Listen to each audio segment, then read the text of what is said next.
So when it comes to playing a long game, and you have different governments using the software, have you found that these kinds of like very big organizations have really different requirements that they are kind of wanting to, kind of tug you in different directions? And how have you been, especially when you have to manage that in public?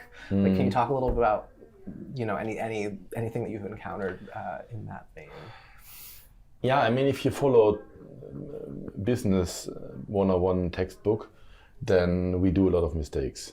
For example, Nextcloud is a product that really works for home users, but also for big businesses. You can really deploy it and run it like for 3 people at home for your family, or like the biggest installation has 20 million users. Oh my gosh. And that's basically quite the scale, quite the difference, right? And it's the same software, right? And also like consumers or B2C, or also like governments, B2B. And you might think that, well, that's like crazy. You need to focus on something. You cannot do everything at once. But I don't know. It is still, it's working. I mean, sometimes there's a bit of a conflict. I mean, just as an example, one feature we developed like last year is an improved Photos app that you can manage your photos in Nextcloud with nice features like a photo editor in the browser, edit your photos.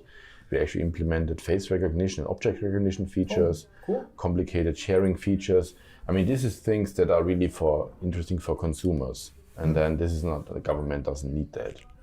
But then sometimes also another custom comes around. For example, we also deployed it for the German telecom. They have a product called Magenta Cloud. It's like a consumer cloud for 3.6 million users. And I love the photos feature.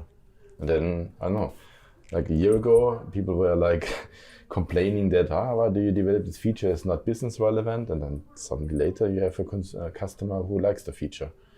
So I don't know, at the moment we can still find the balance between big and small and consumer and business. So yeah.